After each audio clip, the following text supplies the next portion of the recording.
let your meat get wet or not? And he cut the artery in his hand. I will send him to that spot where I last saw the animal. How long do you wait with a rifle until you go look for it? Dude, there's some gnarly videos, man, of people with GoPros. Been infested with flies. Don't know what to tell you. He took my meat. Wow. 1,000,000%. Hey everyone out there, thank you so much for tuning in to another Addicted Hunting podcast.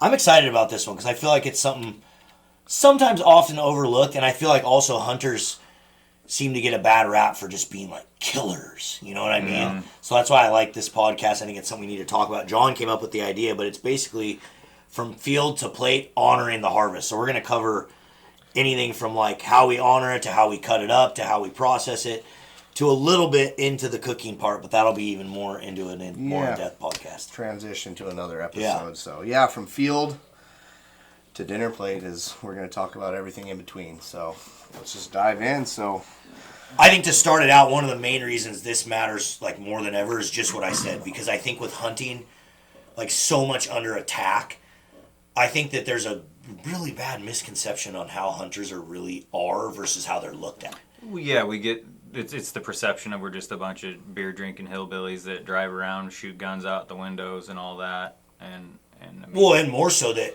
you get a few bad apples of dudes that are just out there poaching a bunch of animals or whatever, and it's like a perfect example I have is I'll tell you guys a story. I used to work at a company, my last job, and this lady that works there is like, they're fairly on the like left side, I would say, right? And her husband's like at one of the work parties.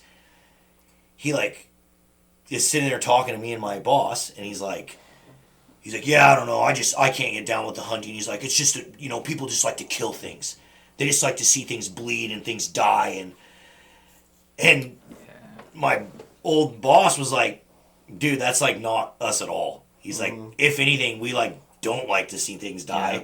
We're out there harvesting animals because we enjoy the meat and the after of it all. Like even like you've been around me enough to know, like, dude, I just don't like to kill things, and I feel bad like immediately when I do it. But I'm usually doing it for a purpose, and I enjoy it because of all the things that come after it. And don't get me wrong, I enjoy the process up to it, but it's not like, oh, kill, like, you know what I mean? Like, that's there's just so many such mixed a bad emotions. Like at one time, it's like you're happy you killed it, you're sad that you killed it, but then also knowing like, okay, well, I'm going to be filling the freezer as well. I'm going to be able to share unless it's that. a coyote, dude. Freaking shoot those things without zero remorse. Every one of them. No, well, and it's funny too that like the same group of people that are really against hunters are more often than not the ones that are so concerned about their food and what's in it. Right. I mean, I see that, and just because I'm in agronomy, like I farm and do all this stuff, and is that a word? Agronomy. Agronomy. That was out of my vocabulary. Yeah, and so it's kind of the same group of people that are super against that stuff are also like very concerned about what's going in the food, and like hunting is the cleanest, no chemicals added food to your table that you can possibly get, and it's literally, other than maybe buying a couple ribeye steaks over the last few years, dude. I have not bought red meat. I was just talking to Cliff about that. Probably 10 years.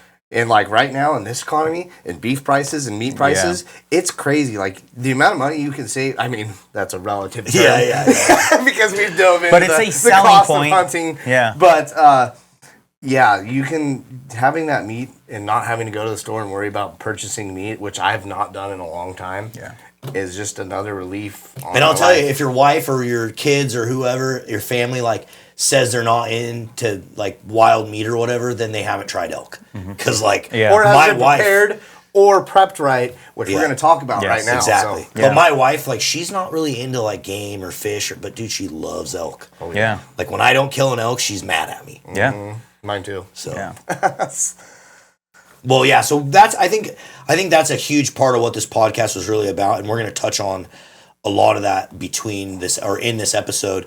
But I think another thing is like, and we've touched about it a bunch already, but it's just a big thing with addicted fishing and addicted hunting is basically teaching this next generation the right way to do it, and the right way of like respecting an animal and not just out killing things.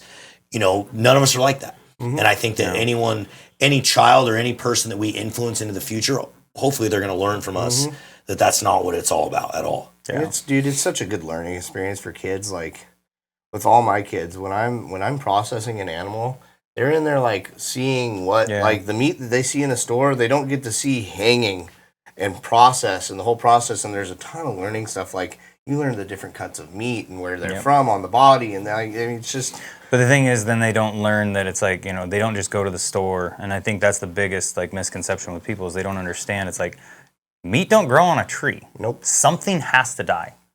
Now, whether it's this animal that lives however many years, wild free, nobody like messing with them.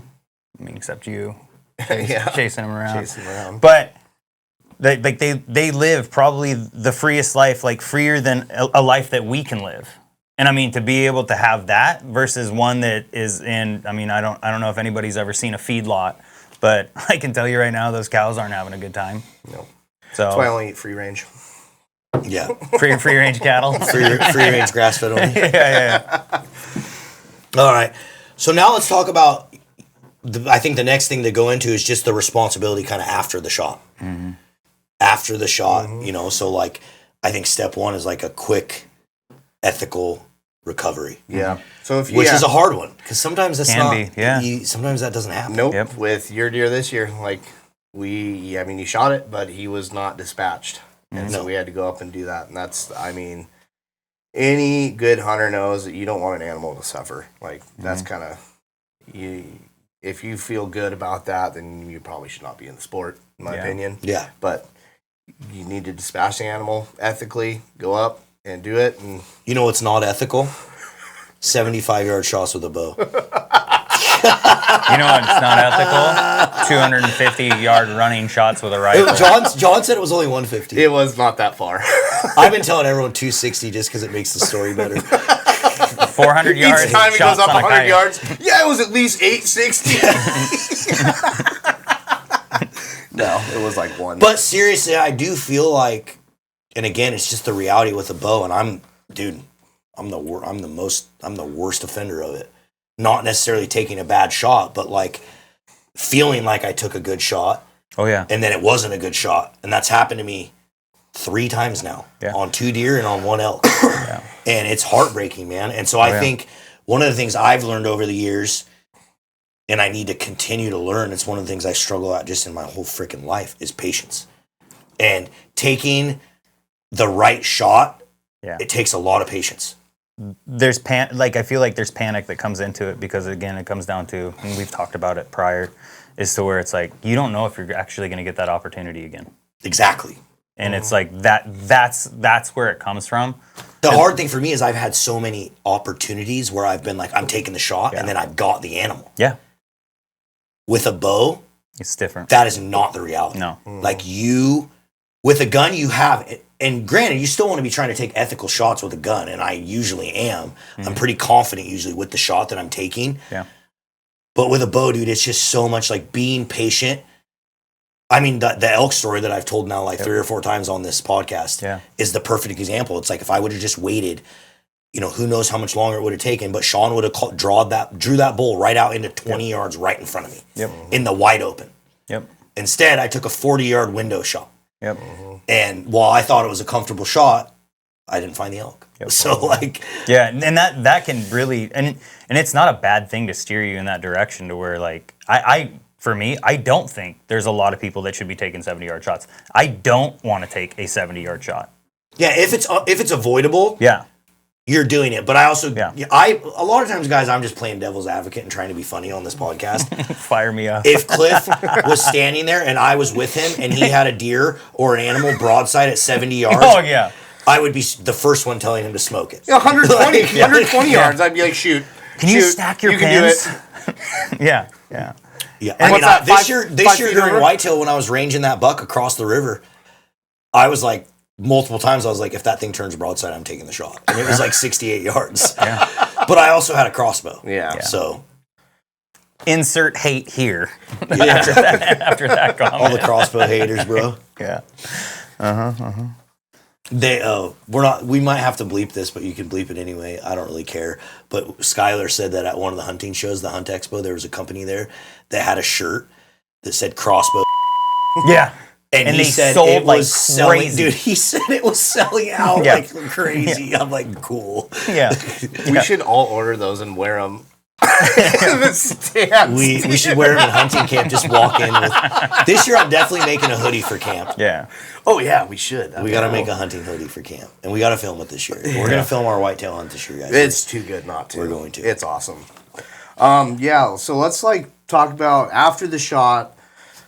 And it's different seasons too. Yeah. So it's like for me, archery in September, like that is where like an ethical shot comes into play, because when it's 90, the right shot. Yeah, when it's 90 degrees Yeah. and you get an animal down, like Time is not. Yeah. Depending on your season, time is not your friend Yeah. when you have an animal down Yep. because of, especially where we live. It's been hotter Yeah. climates during that time of year, and your meat is going to spoil. So the first thing I do when I'm processing an animal, I got them down, is I get that skin off that meat as fast as I can. are you? So when you say that, like, are you rolling guts out at all? or Yeah, are you- so there's actually, we can talk about it. I've done both methods. I've done gutless method, and then I've just gutted them and threw them in the rig because our camp's close by Yeah. where we can get them. I don't know about you guys. I like hanging a deer up and skinning it hanging up because then you don't get anything on the meat if you're able to do that. yeah. That's the cleanest way for them to get Well, meat. let's talk a little bit about it though, because like I think decision making in the field matters the most, because like it's going to change whether we're on. We might do something a little different at your farm, where we might have access to be able to get a vehicle Right. to the thing like immediately, Yep. versus someone who has to potentially hike an elk out 10 miles. Yeah, no, so Sack that's country, what I was saying. There's two different things. Yeah. So like in the field, depending, I said that was the cleanest one, but the gutless method is the one I like to do, and it's where if your area, like again, go back and look at your regulations, see what you're supposed to be Yes. carrying out, because different states have different rules on what you need to carry out. Some states require you take every shred of meat that there is on the animal, You in gotta which take- case yeah. you have to change your whole game plan on what you do. Alaska's big. And so, on that. like for instance, my antelope hunt, I didn't have access. I went out and contacted some ranchers and did my antelope hunt. And me and Corey did the gutless method on this thing. Got the quarters off, threw them in our packs, and got it to the. We had cooler of ice, and that's something everyone should carry with them: is a cooler full of ice when you're hunting, because Let your meat get wet or not? we let it get water on it. I've never. Some people say it affects it. People swear by not getting your meat wet. I'm not like we. Like I've had guys tell me, like, yeah, people swear by it. Yeah, they can swear all they want, think- but I mean, I think I've it's never more- had anything that's tasted I bad. think that argument's more about molding and stuff, but if you have good air circulation and it dries off, I don't think that's relevant at all. Yeah. In my experience. I've hosed off animals. Yeah. So when because we it's been went gross. to Idaho, what we would do is we would take a freezer, like a small chest freezer Mm-hmm. would be in the back of someone's truck, and we put dry ice in it. That's another. And then we would break off little chunks of dry ice to keep the meat dry and not get like wet. Because I will tell you guys, one time I killed a mule deer in Idaho, and we put it in kill bags with ice. And But it's not allowed to breathe. It's sitting. it was on- breathing. No, we had it. Propped up. We elevated it on Gotcha. these little like rack things inside my kill bags, and it got wet. It got like pretty wet, Yeah. and we pulled the meat out, and it was like not even red anymore. Yeah. Type No. of It'll definitely, like, especially like the exterior, like that'll change. I don't know how far. Like, I mean, When I took it to the butcher, he was like, "Bro, this meat's toast." He was like this, and I was like, "What are you talking about?" He's like, "This meat's garbage." really. Yeah. See, I've had a butcher say that to us before. It was a buddy's elk, and we took it in, and like we were down on the coast, so it was super wet, and same thing, like the meat was that paler color, Yep. and he's like, yeah, I know it's bad. You smell it, like you like poke it, like it's still firm, like no, dude, grind it, and there was nothing wrong with that elk. So it's like, I mean, I guess to each their own. Yeah. I want to hear some comments. Yeah, I want I'd to know like what to you know guys that. like. We're not the professionals here. We don't claim to be. We want to see what you guys have to say about it, because like I feel like that's a pretty hot button issue. Not issue, but like thing that's talked about a lot. I know a guy that shot an elk that had died in a river, and it got lodged underneath. And that's still skin on though, so it's like, I mean, that may not matter, but it's like it got lodged underneath in a log jam, and it was stuck there for 2 days, and they had to use a come along to get it out. Oh my gosh. Yeah, That's crazy. yeah, that was in Oregon.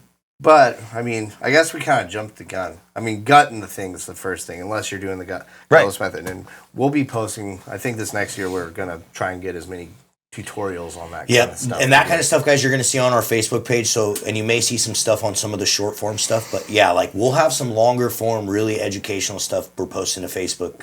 So get ready for it. Yeah, we're going to show you on everything we're going to be talking about so you can see it in real time, which we're going to have to do. And one thing we're going to keep reiterating, guys, is like we do not claim to be like the best guys at everything. Like we're going to show you how we do it and what's worked for us over the years, and hopefully that'll help some of you guys out there. But I want to make it very clear in this podcast that we are not pros.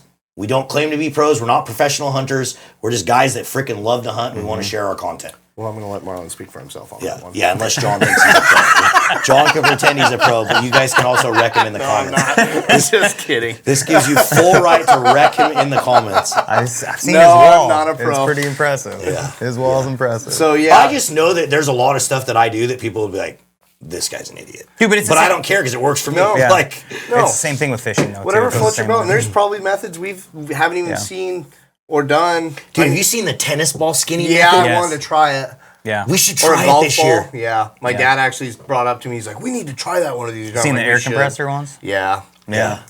We're talking about getting the skin off the animal, which again, guys, that's a super, like John said, you got to get that skin off immediately. And let Getting that your meat breathe. animal cool is probably, out of everything we're going to talk about. Number one.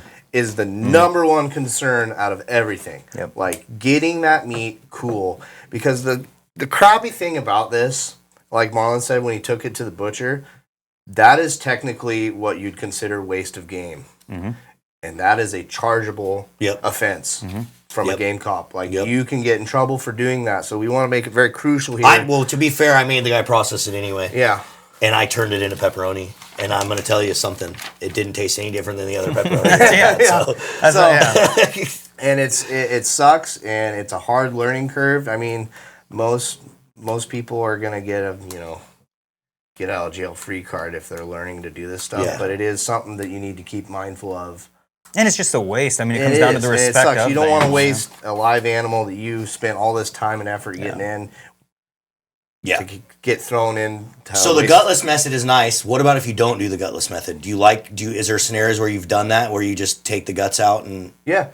Because I know one of the things that was hard for me when I was hunting kind of in the backcountry and having to like cut animals up is like making sure you keep the meat like clean. And it's like a nightmare if you don't have like towels or tarp or rags or anything, tarps or on your anything. tarp, yeah. So what we did like on Colt's mule deer was you just have to skin it and do it one section at a Yep, time. you roll it on Yep. its side and then roll it on the opposite Yeah. side. Yep. Yeah, and it's a little bit of a more cumbersome process, but it helps keep the meat, like make sure it's dialed. And then some guys got a hold, like one guy's got a hold of the leg, and then you have the other dude with the bag open, and it's like you pull it right out, put it right into the bag. Yep. So now, what about flies? Because I see that a lot, and I have some things that we do in hunting camp that works really good for flies. But citric acid. yep. Yeah, getting good air to it, and having some kind of netting. I mean, At muzzleloader camp, what we do, and what I've always done, is before we hang, so we'll cut it up, put it in the quartering bags. You haven't seen it I because was going to say, you weren't able to kill one. I wasn't able to do that. Let's bring that back. But anyway, we quarter it, and then we hang it on that post that you saw in camp or whatever. But when we get back, we take the quarters out, and we completely cover them in apple cider vinegar.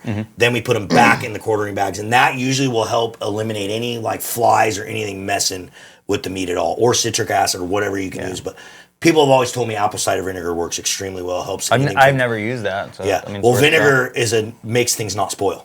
shot. Mm-hmm. Yeah. So no matter what, It's like curing it essentially. But you're not, because you're only putting Yeah. enough on to basically like create a like barrier. a cure, Like but a not- crust. Yeah. Exactly. And they cut all that, either when you're butchering it yourself or when you take it into a butcher, that first little layer of meat, that all gets cut off anyway. So, And I mean, another really crucial thing, if you're doing a gutting method, is to be very careful when you're gutting. There's and not just for the meat spoilage, but for yourself as well. I mean, I had a buddy that was in. oh, cutting yourself? Yes, I had a buddy that was in. Yep. Yeah. That's filleting a fish. Is up in the cavity of an elk, and he cut the artery in his hand. That'll do it every time. And didn't realize it, and then all of a sudden he comes out and he's like, there was blood just squirting from his arm, and he had to get ambulance. He called his father-in-law, and he is like, you need to get up to this hill, and his wife met him up at the top of the hill in a pickup and like rushed him to the hospital.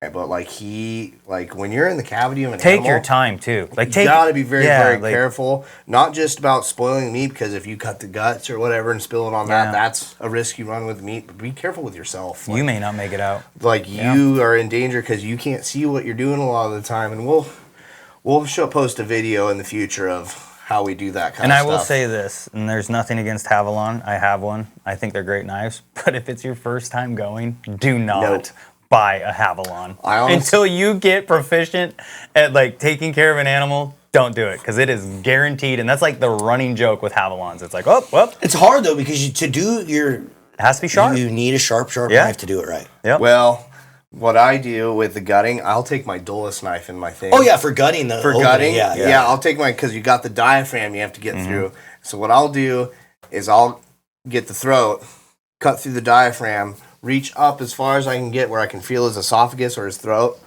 And if you can get that throat out. See, that's because you're normally used to like mounting deer. With me, I just take a big old knife and I just saw it all the way up the brisket, all the way up to the friggin'. Yeah. Well, if you're not gonna mount it, you can just freaking right up the brisket and then just rip all that stuff out. More about the Euro mount. Yeah, exactly. I do too. You see my wall. I know. But yeah, so it's like gutting is pretty crucial in that whole situation too. Not to sidetrack this, but also this year I want to film the way Charlie does it.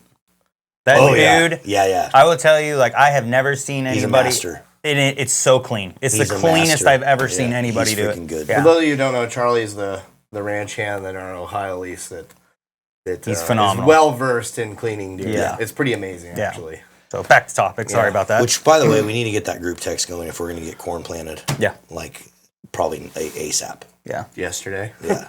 Well, they usually do it in April, I think. Yeah. So we just got to get on it. It's coming. Yeah. We have 5 days. A week Sorry, away. guys. We're sidetracked. We're talking about hunting leases. What's next here? Look, we kind of already covered a little bit of this stuff. Let's talk a little bit about like tracking the animal and finding the animal like after the shot and how important it is to like get on that thing like right away. Well, it depends on what you're Depends on the hunting shot. with. Yeah, what you're hunting with. What you're hunting. What you're hunting. Okay, well, let's just start here because I know both of you guys are pretty good at this. So shoot an animal, say it's a deer or whatever, 150 yards. It runs off. With a rifle or bow? Rifle. It runs off. You see it go a direction that it goes, but it's 150 yards. So now you get out there and you can't find it, and you can't find any blood. What do? Am I by myself? No, you got a buddy with you. I keep one person number one. You actually walk, like if my buddy's standing right behind me, I will send him to that spot where I last saw the animal and then go from there. Because the biggest mistake people do is they go, well, I shot him right over there. And then 100, I don't care if it's 150 or 250 or 50 yards even at that point. Like when you get, especially here on the wet side of the state, like it's thick. You get over there and you're like, was it that stump or was it that stump? And that can cost you a lot of time. And you may not even you could still be 25 yards from where you need to be. So it's like I will send somebody to the last place that I saw the animal. So that's the way I start. Okay. I will typically just go to where the point of where he was shot at, whatever animal was shot at. Because deer, like especially deer, they're such creatures of habit. They're gonna go on something they know. They're not just gonna dive off into some random thing. They want to go to some area that they've known their whole lives and go straight towards down a path they've been down. Yep. To a safe zone. So I'll look at the area where he's heading into, and it'll be almost clear as day. Most of the time, like, oh yeah, he went right here. Because you're going to see a trail or something that he went down into, and like, that's where I first start picking it apart, and I just go slow. I see too many guys that are just, it's hard, I've done it. Like, where I'm like, oh, all jacked up, and I'm like, I gotta go find this thing, you'll walk right past it. Yeah. Yep, you will literally go right past the animal. Yep. And it's closer than you usually think, especially with a rifle. Like, it's just, you just got to go slow and just kind of pick out the most obvious spot that you think that thing would go down, and just trust yourself that you're going to find him, and you're more often than not are going to find that thing. For sure. Yeah, and take your time. Like that's the biggest. What about thing. you, Marlon? Most of my shots, just the deer drops right where it's at. Right in its tracks. His don't run. No, I've had a couple really hard tracking things in it. Dude, when you don't have blood, what I typically do is do exactly what Cliff said. I'll go right to where I thought, and then I'll just start gridding it. Mm-hmm. Take the direction that the animal went, and I'll just start going very slow, looking for blood. One thing I learned from Charlie, actually, over in Ohio is like, you can lose the blood a lot when you're tracking, but if you just go super slow and be really methodical, like when we tracked my deer this year, I was amazed how many times he kept finding blood. Yeah. Like it was ridiculous. Just like little pin drops. Yeah, teeny little. And that happened to me with my elk. Yeah. I mean, we tracked my elk way too many that's what I was, distance, like way too far. And yeah, I would have really liked to. All right, here's a little side thing. You do grids or do you do a circle expanding around? I like gridding. Yeah, just throw up your onyx and just go back. I like doing a circle. I like going in a circle and expanding my circle, going around and almost like a spiral, you know? That's a good way to do it. It's a good way to do it. I mean, it's two ways to skin a cat. I've never done it because I typically am not good at like walking in a circle. Zoolander, I can't turn left. And I'm like looking for the track that I have for the elk from this What about year. if you make a really bad shot? Like say you shoot the thing in the guts. Like what do you do once you get up on the deer? Like is there things you have to do to make sure? If you make a gut shot, you're sitting, you're waiting. No, I mean when you find the deer and you walk up on it and the thing's gut shot. Oh.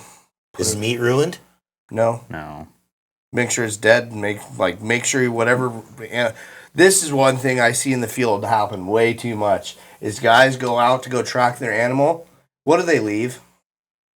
What's the one thing What do they they leave? leave, Marlon? I don't know.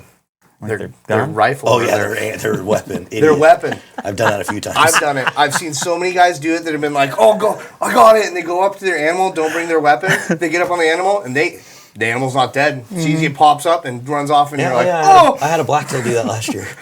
Dude, it happens After it all sat the for an time. hour. All the time. Never even twitched for a full hour. We watched him like 10 times as I sat there and cooked my cup of noodles and celebrated on my kill. Yeah. Then I walked out in the clear cut with no weapon. So yeah, Dude, we didn't even get 20 yards in the clear cut and that thing jumped up. Idiot. Yeah. So bring your weapon, like I always. almost shot at it with my pistol. Make it rain. I thought about it, dude. Crossed my mind. Yeah. So make sure it's dispatched. Make sure you have your weapon with you when you go up on it, and make sure it's fully dead. I always poke my animal in the eye. Yeah. That's like what they teach you in hunter safety too. Yeah. Is Dude, there's some gnarly videos, man, of people with GoPros where they've gone up to these animals and they are not dead. Mm-hmm. And things get Western real bad. Yep.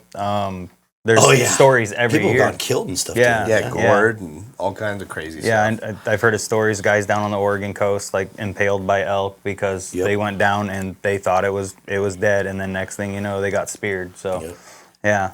But as far as it's gut shot, first thing I do, immediately get the guts rolled out. It's not gonna smell good. So if you have a weak stomach, you better like have some mentholatum in your pocket because you're gonna be like this stuff will gag a maggot. Like it is terrible. Get it out as fast as you Remember can. when it splurged in my eye one time? Dude, that was so funny. I know a guy who may have shot a deer a little back in Ohio. Dude, You're dragging it out. I was puking. It literally made me puke. It was terrible. It was terrible. Okay. Yeah. We got to, dude. We got to rip here. But you got. My thing is anything that's exposed to it, like specifically, your entry, exit, get that cut away, because it's a bunch of acids and everything in there. Mm-hmm. It absolutely stinks. And as soon as you can, and this is where I'll fight people. I don't care. Get it to water as fast as possible and get it rinsed. Yep. I really don't mess with it usually because the guts are usually along the rib cage. I don't know about you guys. I don't mess with any rib meat if I don't have to, just because it's like. But depending where you at, my guy. Depending on where you're at, but like where I hunt, I take the quarters. You don't even have to mess with it because usually the enter and it's exit, like this much meat. Yeah. On the ribs. It's like nothing. Yeah. And There's so, some states like they I don't flat even out mess with state it. that I you don't don't even have mess to with it. take it. You do not have to take rib meat. So, but there are some states where you have to take everything. where it's not a concern for me where I do it. You know? Yep. And most guys aren't going to have to worry about it. Okay, here's a good question. We'll approach this first with a rifle. Okay. Okay. You shoot the deer or elk. Mm-hmm. How long do you wait with a rifle until you go look for it? Did it run? It's a good shot. Yeah, it ran. If it ran with a rifle, I'll give it a half hour. Okay. I'll pretty much go after it immediately. If you know it was a good shot. If I know it was a good shot, I know that animal's down. Like, the rifles I Why run... did it run away if it was a good shot? The rifles that I run... Well, they always usually do. Like, I've had 2 elk that I shot with, well, it's not a rifle, but it's a 50 cal muzzleloader, complete double lung shots, and they both ran off and ran like 75 yards. And they dropped in 75 yards. So this is where I'll say the energy from a rifle versus a muzzleloader. Well, okay, I'll give you another example. Even the 2 elk that I shot Devil's with my 7mm. advocate, yeah. Even my 7mm, they ran, dude. They went like 110 yards, and one of them's heart was blown up. Really? Blew his heart in half. Really? And he still ran 100 yards. Man, I shot mine with a bow and it ran 20. But every animal's different. Depends on the snare, depends on the adrenaline. Yeah. Like if it's been being chased. Yeah. Dude, it's... They say like bears, elk, like bigger animals, moose, like those, they say that they're adrenaline fed and they will run with an exploded heart. Yeah. No, I've literally witnessed it. Yeah. I've watched it too. I had a buddy that I used to hunt with, and he shot this deer, I don't know how many times, and it just got up and ran 2 times. Like laid down, got up and ran.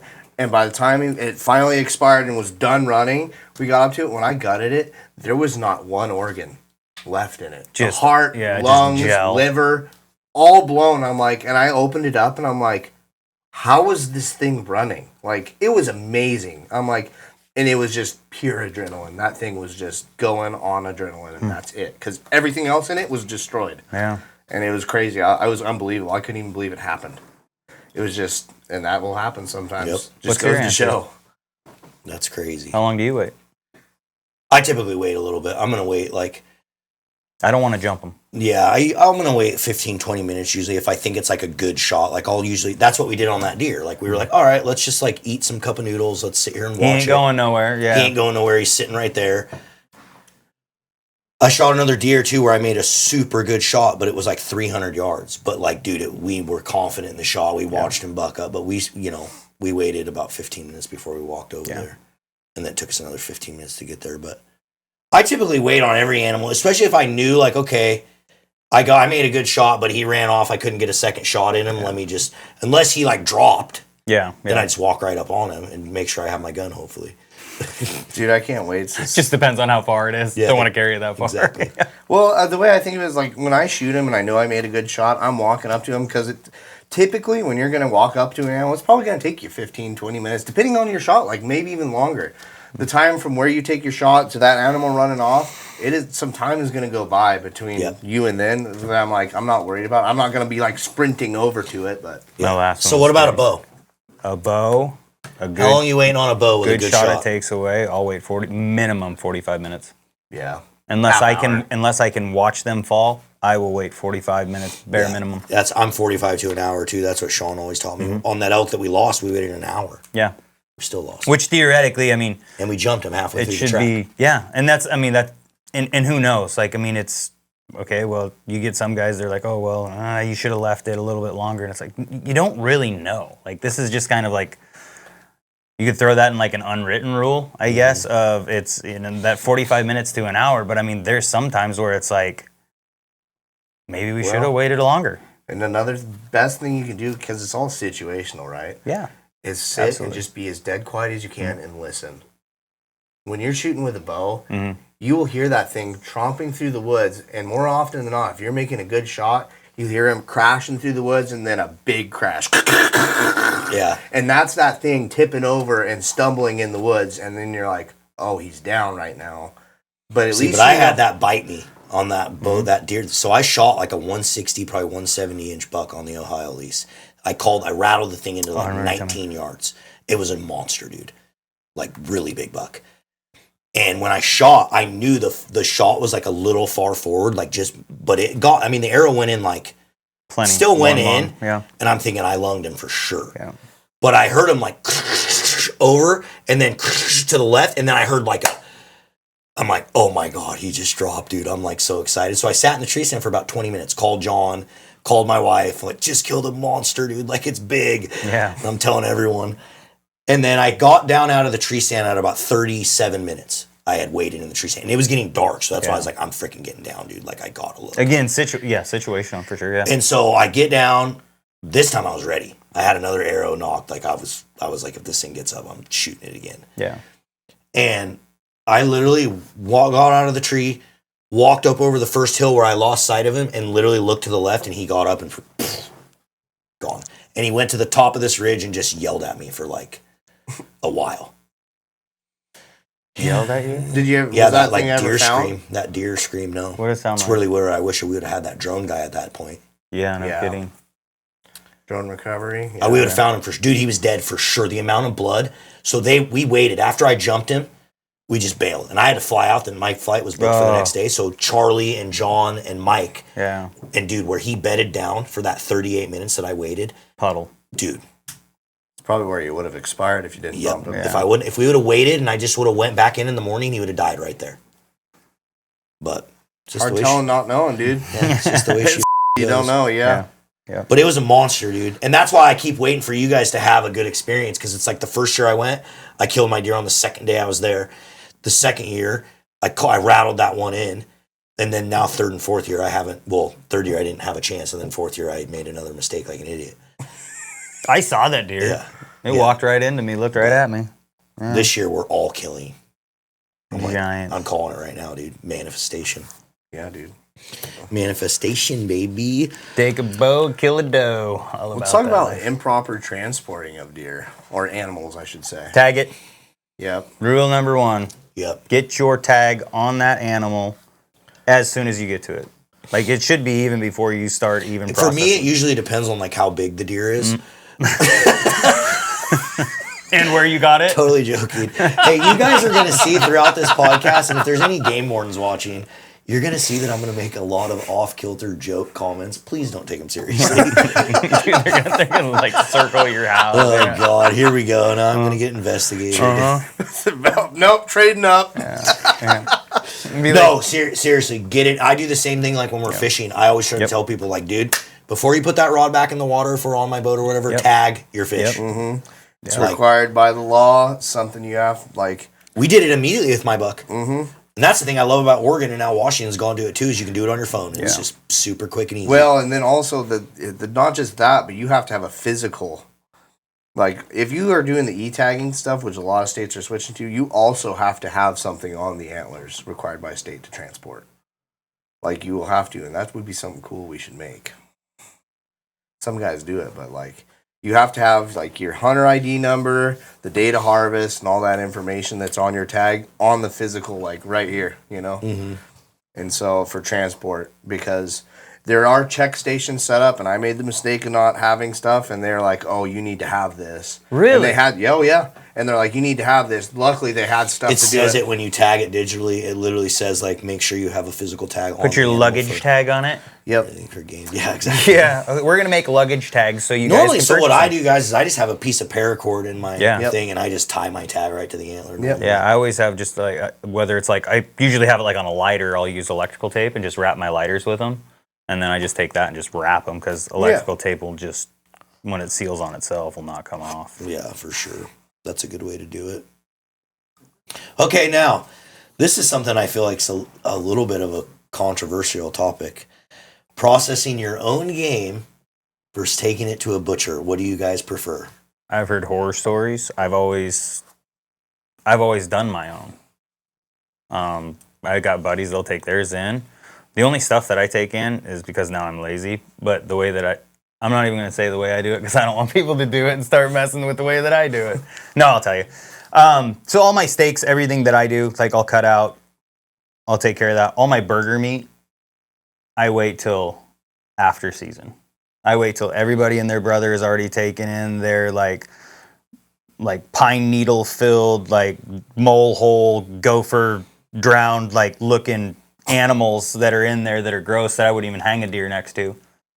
And I wait till that's gone because man, I don't know if you guys have ever been to like a meat locker taking an animal in. Some people do not take care of the animal. But keep in mind, it depends on the butcher because like they won't take it. Yeah, places that I go to won't even take the animal. Bougie. Like if you bring it in, they won't even take the animal, and you and them sign an authorization agreement that says you will get only your meat back. Really? And it's an agreement between you and the butcher. And yes, and what Marlon and I have done with the butcher we've gone to, a lot of places will have a minimum order.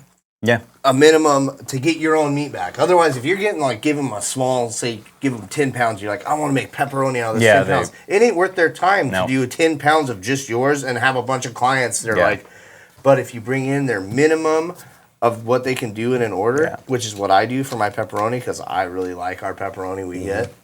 I'll bring in at least a minimum, if not more, and just be like, so I'm like, it's all mine that's getting back because they can do it. It's a large enough order. It's worth their time to do just a batch of mine. But I have had, I have heard stories of butchers that mix meat and don't tell people that they're doing it and all this type of stuff. Yeah. So I wait. I'll have mine in the freezer and then I'll eventually just take it in. But you like to cut all your steaks and all that stuff out yourself. Yeah. See, whereas me, over the years, honestly, you just get, I barely have enough time to go hunting. When I get home from hunting, it's immediate grind mode for 2,000 emails. It depends on your schedule. And so I'm just nah, I'm taking this to this butcher that I trust, and I'm going to have him just cut it up, wrap it for me, and get it done. Yeah. And I always like to do jerky and pepperoni or breakfast sausage or a couple roasts or whatever. And just easier to have a butcher that you trust that you can bring it to. When I say steaks, I'm talking straight backstrap, the 2 roasts at the back hams.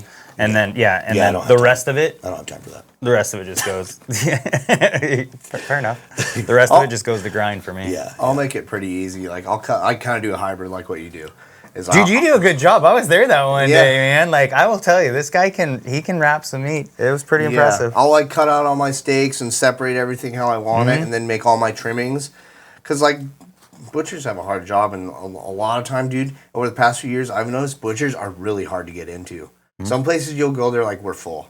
Oh, We're full. Dude, we can't take any more game meat. Yeah. Because they're also not just doing wild game, they're doing cattle or pigs or, whatever else. They're not just strictly wild game processors.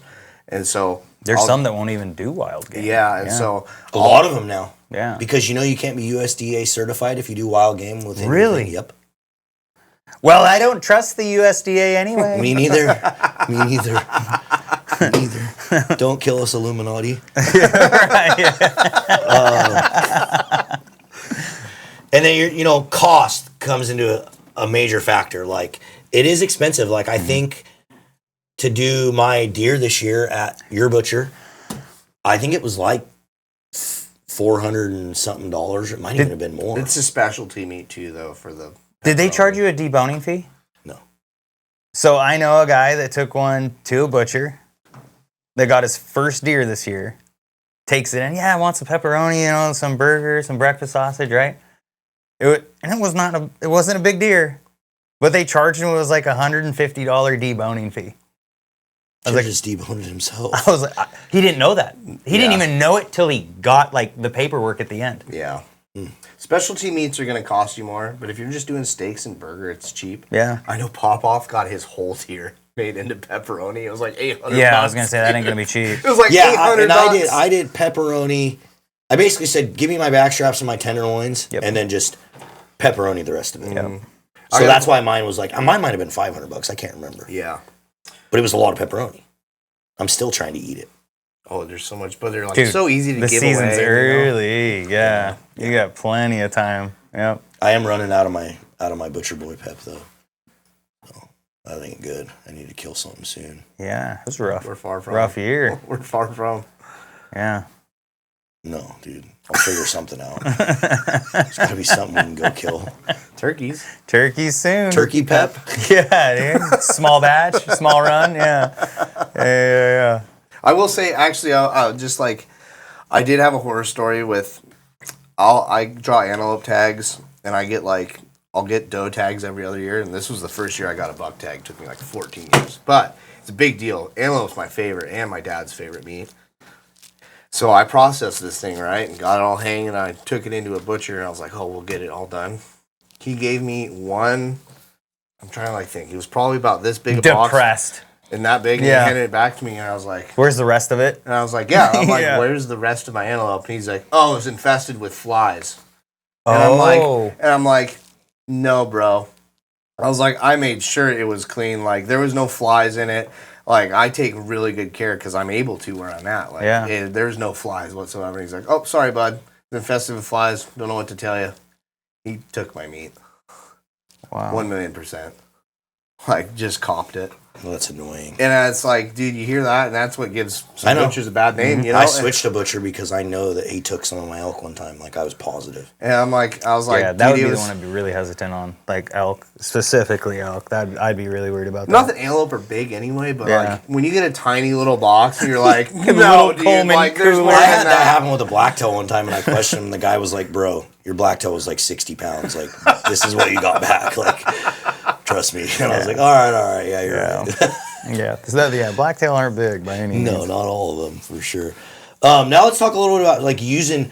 So we talked a little bit about it, but like, do you make burgers? What do you do? Steaks? Do you do roast? What do you like to do? Like as far as processing your animals? I do a lot of burger. Breakfast sausage, and then pepperoni, and then obviously my steaks. They disappear so fast because those are the first things I like dive into. Mm-hmm. But the rest of it, it's like, man, you can use burger for literally everything and anything. Like there's so many different kinds of meals. So that's what we do. Keep it pretty simple. Yeah, I do. I used to I just did steaks, and like for the past couple of years, I just do pepperoni because like, dude, it's such a great boat snack. Yep. It's good for hiking, dude. And I'd go through that. Well, then Shay was like, hey, we need some more burger and some breakfast sausage because like the kids love breakfast sausage. So I hardly did any pepperoni and got all the trimmings, had it made into burger and breakfast sausage, and oh my gosh, it's so good. Yeah, I got a buddy that does a lot of Italian sausage. Yeah, I used to do that too. Italian sausage is good. I typically do just exactly what I said before. I just do my backstraps and tenderloins into steaks. If it's an elk, I'll usually do a couple roasts. Or like with my whitetail, I did a whitetail roast. Yeah, it was freaking fun. whitetail is so good. Oh, it was amazing. And then I'll just turn the rest into pepperoni or jerky. Like usually they can only make jerky. Butchers can only use like a few different cuts of meat to make jerky. So usually you only get like a 10 or, if you're lucky, a 15-pound batch of jerky. Yeah, it's like, what is it? Dehydration rate is like 50%. Yeah, you'll get 50%. So you put in 2 pounds, you're getting 1 pound back. Yeah. So that's what are we missing though? Like on that, like what else? Like what else would be good? A lot of guys do the shanks. So you take your leg shank and make it and just boil it down into a crock pot or something, and it just falls off the bone. Yeah, which I've never done, and I'm going to do this next year. Beef shank thing. Because they are like, when I'm processing them, the shanks are the worst because there's so much tendons and stuff in it that you're cutting through and you're getting these tiny little strips of meat if you want to cut it out. A lot of guys just leave them whole. I'm going to do that this next year. It'd be kind of good to try. Are you a summer sausage guy? Oh yeah, yep. With my deer with my wife's blacktail 2 years ago, we made some summer sausage, and like Butcher Boys has a jalapeno cheese one that's just fire, dude. It's so freaking good. Yeah. But don't take your meat there, please, because I don't want them to get busy. They'll take half of your meat, right? No, that's what you tell everybody. No, they're an awesome place. They're freaking awesome, but I don't want them to get busy. Kind of thinking thinking that because I took my animal there, my elk one year. You gotta check your regulations. Oh. Some states you cannot cross state lines. That's becoming a big thing. Unless it's deboned or debrained. Like, you can do it. You just have to be right about it. Yep. So, yeah. You can't take any, I know from like Washington and Oregon, you just have to have the brains like completely taken out of the skull. And it has to be skinned, eyeballs, all that stuff have to come out. And then you can't have any of the bones. Yeah. Like no bone marrow at all. So you just basically have to debone it. Yeah. Chronic wasting and hoof rot are like the diseases I think they're trying to prevent. So what we do in Idaho, when we go to Idaho, obviously we debone it, but then a little trick with the skulls is we take a like 20-volt drill. Yep. And then we have this like attachment that's like perfectly fits inside the deer's skull. And just scrambles go it. Up in there and and it sucks. Yeah. But it's the best way to get it all out. You ever use a pressure washer? Well, no, not when I'm in the middle of the backcountry in Idaho. You still go through a town on the way home. No, normally we just get it really skinned and clean and nice and just freaking use the drill and. Yeah, when we've gone to. Or I just illegally take it across state lines. Yeah. Joking again. No, we always just use the drill because it's just. A lot of times we'd do it right away. It was like, okay, we killed a deer tonight. Well, we're in camp. We're preparing it. We're getting it ready. We skin the head, get it all ready. Yeah. With John's, what I did was I just went to his butcher. Because it's just easier. Yeah. I don't want to have to debone it and mess with it. And then they made good stuff, and I wanted to try something different. Yeah. No, it's fair, yeah. It's good, too. I've gone to all kinds of different butchers over the years, and they're all, like, each of them have their little keystone things that they make.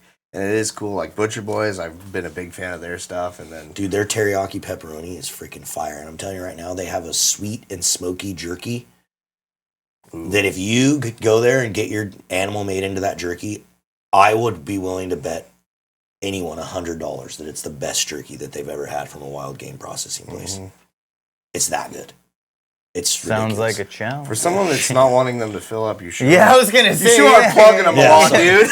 Hey, Butcher Boys, we need to sponsor this podcast. No kidding. So now let's kind of, we got to start kind of wrapping this podcast up, guys. And we are looking at our note sheets, boys. So sorry about that, but we have to use them, or else we get stuck on the podcast or sidetracked or whatever else. Yeah, the sidetracking is really what it helps with, because I'm a squirrel for sure. Yeah. How do we end it?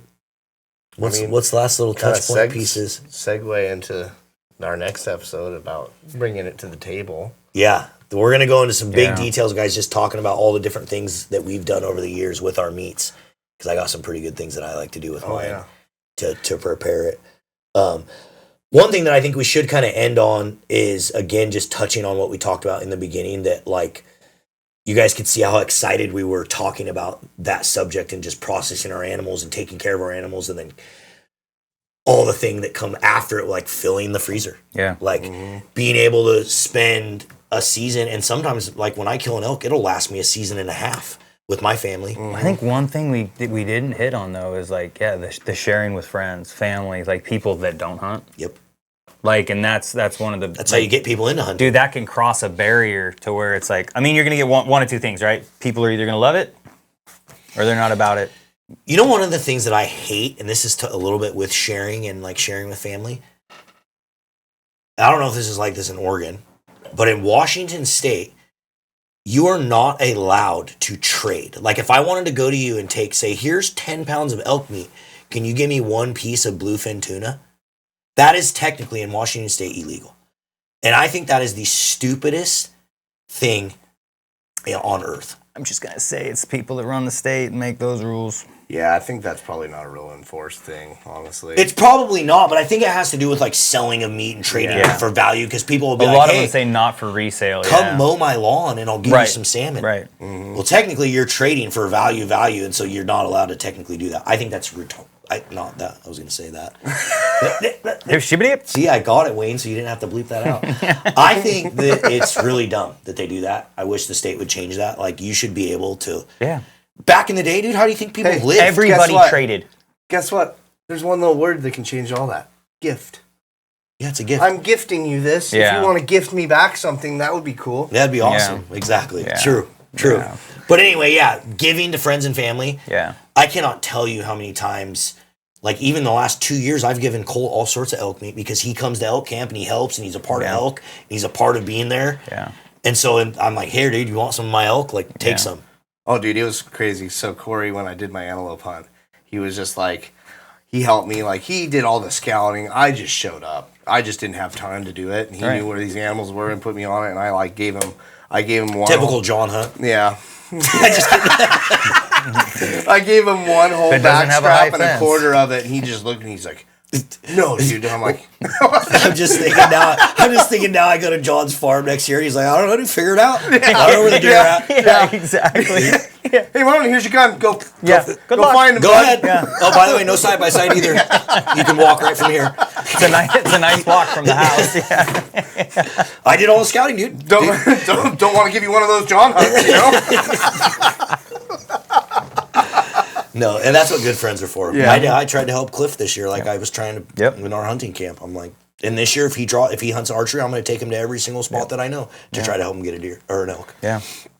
But anyway, sorry, I didn't mean to interrupt you, John. I was just I gave him my backstrap, one full backstrap of it, and some of the quarter, and he's like, dude, oh my gosh, really? And I'm to another hunter, dude, that means a lot. I know. He's like, I can't believe you're giving giving this to me. I'm like, Corey, you did like all the legwork for me of this. Like, I just got to do the fun part. Like, I'll give you more if you want. And he's like, no. Yeah. It was just cool, and it's just like, the camaraderie of that, and like giving someone food for the table. Like one of the best things you can ever give someone is a meal. Yeah. Like really. But that just really shows like the value of it. Like the value of that, like, cause like I was just saying, like that means so much. Like if somebody was like, "Oh yeah, here's half of my animal," and you're like, "Dude, I just helped you pack it out or whatever." Like, cause to me, like I don't care. Like I'm there. I just want to be part of it. But it's like to get that, dude, that's huge to me. Like but I'm also a guy that loves wild game.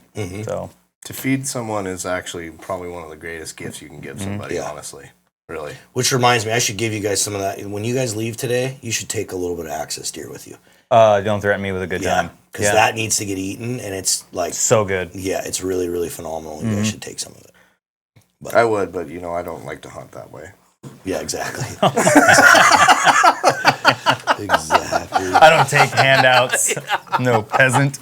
Anyway. I think it's time to wrap this thing up. But the next podcast, guys, look forward to next week because we're going to dive a little bit more detail into what we're cooking it with. Our different recipes that we like to do, things we like to do with our meats, different animals that we like to hunt. And, like wild turkey's disgusting. I'll argue that till I die. Yeah. There's a lot of people that will. There's a lot of people, yeah. But if you want more of that, you got to listen to the next podcast because that's what we're going to be talking about. So appreciate every single one of you guys. Don't forget, always, please, thumbs up these podcasts, drop comments, share them out there with family and friends.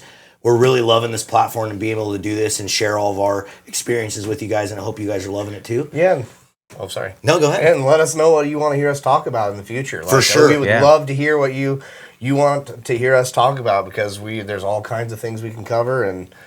Yeah, we want to hear guests, from you guys. if you guys have ideas for guests you want us to try to get in here, we have some cool ones planned for the future, and we've already had a couple guests up to this point, but we got some cool ones planned. So, and if we missed anything, like what are your guys' thoughts? Like tell us, like if we missed a lot. You definitely need to persecute us in the comments for sure. Yeah. Persecute Cliff. Yeah, exactly. Just him. All right, guys. Until next time, we'll see you in the woods or not. Just not.